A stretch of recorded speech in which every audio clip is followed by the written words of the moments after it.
नमस्कार, मैं हूं Pankaj Matpal, certified financial planner और आज मैं लेकर आया हूं आपके कुछ सवालों के जवाब। तो शुरू करते हैं ये कार्यक्रम और लेते हैं पहला सवाल जो पूछा है यतेंद्र शरण शर्मा ने। यतेंद्र जी का कहना यह है कि उन्हें अपने पीपीएफ की मैच्योरिटी अमाउंट को इन्वेस्ट करना है बच्चों की एजुकेशन के लिए और 3 से 4 साल का वक्त है इन्वेस्टमेंट के लिए। और वो जानना चाहते हैं कि एफडी के मुकाबले दूसरे क्या विकल्प होंगे जहां पर यह पैसा इन्वेस्ट किया जाना चाहिए। शर्मा जी, आपके ऑब्जेक्टिव ऑफ इन्वेस्टमेंट जैसे कि आपको बच्चों की एजुकेशन के लिए पैसों की जरूरत पड़ने वाली है और साथ ही जो समय है वो 3 से 4 साल का है। तो ऐसे में मेरा आपको सुझाव ये होगा कि आप अपने पैसे पीपीएफ अकाउंट में ही रहने दें, क्योंकि पीपीएफ अकाउंट को मैच्योरिटी के बाद 5-5 साल के ब्लॉक में एक्सटेंड किया जा सकता है और मैच्योरिटी के वक्त या फिर जिस वक्त आप इसे एक्सटेंड कर रहे हैं, यानी कि अगर 5 साल के बाद फिर से एक्सटेंड करते हैं तो उस वक्त पर जो बैलेंस होता है उसका 60% तक विड्रॉ किया जा सकता है लमसम में या फिर स्प्रेड ओवर दोज 5 ईयर्स, यानी कि 5 साल में आप किस्तों में उसे विड्रॉ कर सकते हैं। तो यदि 3-4 साल के बाद आपको पैसों की जरूरत पड़ने वाली है और जो इस वक्त मैच्योरिटी के वक्त टोटल अमाउंट है उसके 60% विड्रॉ करने से आपका काम चल सकता है, तो आप पैसों को पीपीएफ अकाउंट में ही रहने दें।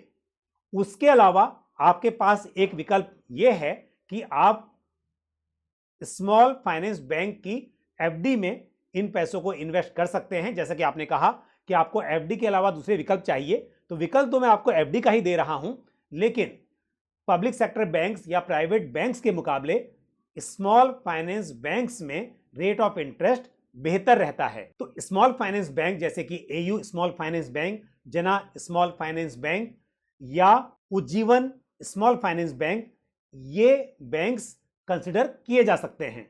इसके अलावा यदि आप म्यूचुअल फंड्स में इन्वेस्ट करना चाहते हैं तो आप मीडियम ड्यूरेशन फंड या फिर कॉर्पोरेट बॉन्ड फंड्स को कंसिडर कर सकते हैं। और 3 से 4 साल के इन्वेस्टमेंट होराइजन के हिसाब से और बच्चों की एजुकेशन को ध्यान में रखते हुए मैं कहूंगा कि आप इक्विटी फंड्स में इन पैसों को इन्वेस्ट अभी ना करें।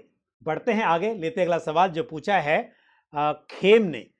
इनका सवाल यह है कि, बल्कि ये कहना है खेम का कि मुझे ये बात तो पता है कि एसआईपी के ऊपर मेरे एडवाइजर को कमीशन मिलता है, लेकिन क्या एसडब्ल्यूपी पर भी उन्हें कमीशन मिलता है? मैं आपको बताना चाहूंगा कि जब भी पैसा इन्वेस्ट होता है तो उस पर म्यूचुअल फंड डिस्ट्रीब्यूटर को ब्रोकरेज या कमीशन मिलता है, लेकिन जब पैसा विड्रॉ होता है तो उस पर कोई कमीशन नहीं मिलता। तो यदि आप बात कर रहे हैं सिस्टमैटिक विड्रॉल प्लान यानी कि एसडब्ल्यूपी की, तो उसके लिए पहले आपको एक लमसम पैसा इन्वेस्ट करना होगा। तो जब वो लमसम पैसा इन्वेस्ट किया जाएगा तो उसके ऊपर आपके म्यूचुअल फंड डिस्ट्रीब्यूटर को ब्रोकरेज या कमीशन मिलेगा और ये कमीशन जो होता है ट्रेल के रूप में मिलता है। तो यानी कि क्योंकि आप यहां से पैसे विड्रॉ करते रहेंगे तो जो पैसा बचा रहेगा उस पैसे के ऊपर आपके डिस्ट्रीब्यूटर को कमीशन मिलता रहेगा, लेकिन आप क्योंकि पैसा जो विड्रॉ कर रहे हैं उसका आपके म्यूचुअल फंड डिस्ट्रीब्यूटर को कोई कमीशन के रूप में कोई बेनिफिट नहीं मिल रहा है या नहीं मिलेगा। और अब लेते हैं अगला सवाल जो पूछा है मुदित सिंगल ने।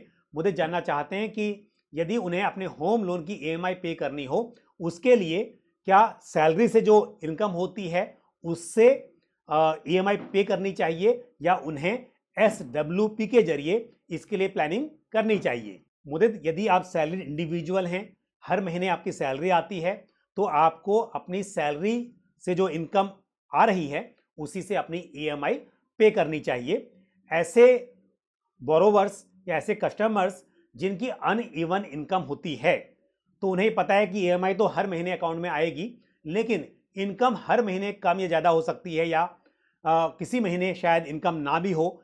ऐसे प्रोफेशन में यदि कोई लोग हैं तो वो ऐसा कर सकते हैं कि एक साथ लमसम पैसा इन्वेस्ट करके उस फिक्स्ड अमाउंट के लिए एसडब्ल्यूपी कर सकते हैं जितनी उन्हें ईएमआई के लिए जरूरत है, ताकि किसी महीने में यदि उनकी इनकम ना भी हो तो उस केस में एसडब्ल्यूपी के जरिए जो इनकम होगी उससे ईएमआई पे की जा सकेगी। लेकिन आपके लिए सलाह यही है कि आपकी सैलरी जो आपके अकाउंट में आती है उससे आपकी EMI पे की जानी चाहिए। बढ़ते हैं आगे, लेते हैं अगला सवाल जो पूछा है मिस्टर SR ने। यहाँ पर नाम SR लिखा हुआ है और जानना चाहते हैं कि क्या ETF में लमसम इन्वेस्ट करना होता है या फिर SIP के जरिए निवेश किया जा सकता है, और साथ ही ये भी जानना चाहते हैं कि यहाँ पर लिक्विडिटी कैसी रहती है, क्या कोई लॉक इन होता है। तो मैं आपको बता दूं कि ETF में लमसम पैसे इन्वेस्ट किए जा सकते हैं। ETF यानी एक्सचेंज ट्रेडेड फंड का प्राइस मार्केट आवर्स में बदलता रहता है, तो जिस वक्त आप बाय करेंगे रियल टाइम बेसिस पर आप इसे बाय कर सकते हैं। और यहाँ पर म्यूचुअल फंड की तरह SIP नहीं होती है, यानी कि आपके बैंक अकाउंट से हर महीने पैसे डेबिट होंगे और उसके बदले में आपको जिस तरह से यूनिट्स म्यूचुअल फंड में मिलती हैं वैसा यहाँ पर संभव नहीं है।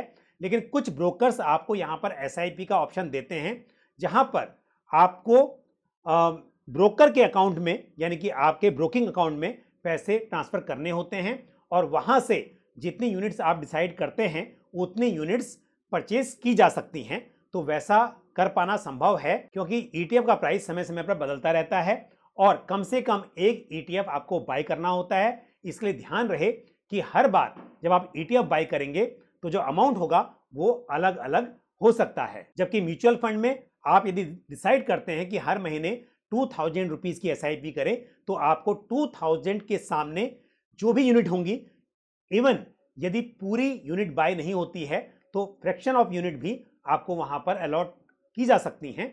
लेकिन ETF में एक यूनिट कम से कम बाय करनी होगी। ETF में कोई लॉक इन नहीं होता, मार्केट आवर्स में रियल टाइम बेसिस पर आप इसका ट्रांजैक्शन कर सकते हैं, आप इन्हें बेच सकते हैं। लेकिन जैसे आपने भी पूछा है कि लिक्विडिटी कैसी होती है, ये डिपेंड करता है कि कौन सा ETF आप बाय कर रहे हैं। जहां पर लिक्विडिटी अच्छी है यानी कि डिमांड अच्छी है वहां पर आप ट्रांजैक्शन कर पाएंगे, सेल कर पाएंगे। लेकिन यदि आपने किसी ऐसे ETF में इन्वेस्ट किया हुआ है जहां पर लिक्विडिटी अच्छी नहीं है तो आपको बेचने में दिक्कत हो भी सकती है। तो अलग अलग कैटेगरीज में बहुत तरह के ETFs हैं और ये डिपेंड करेगा कि आप किस ETF में इन्वेस्ट कर रहे हैं। और अब लेते हैं आज का आखिरी सवाल जो पूछा है अमित कुमार झा ने। अमित कुमार झा जानना चाहते हैं कि क्या वो क्वांट लार्ज कैप फंड में इन्वेस्ट कर सकते हैं क्योंकि इसका AUM कम है। तो अमित जी, यदि किसी फंड का AUM कम है तो इस आधार पर आप ये डिसीजन नहीं ले सकते कि क्या आपको उस फंड में इन्वेस्ट करना चाहिए या नहीं करना चाहिए। लेकिन यदि हम क्वांट लार्ज कैप फंड के पोर्टफोलियो में नजर डालें तो उस हिसाब से मुझे ऐसा लगता है कि फंड आने वाले समय में अच्छा परफॉर्म कर सकता है।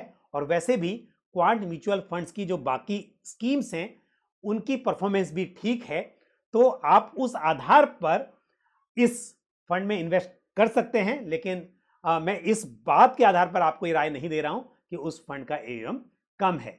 और यदि आप किसी पुराने फंड में इन्वेस्ट करना चाहते हैं तो ICICI Prudential blue chip equity fund या Canara Robeco equity blue chip fund ये भी अच्छी चॉइसेस हो सकती हैं।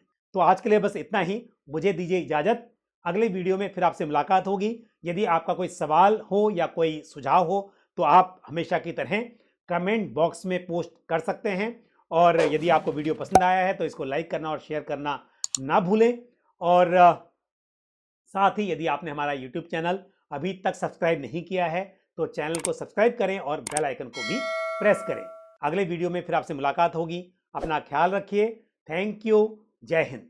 म्यूचुअल फंड निवेश बाजार जोखिमों के अधीन है। योजना से संबंधित सभी दस्तावेजों को ध्यान से पढ़ें।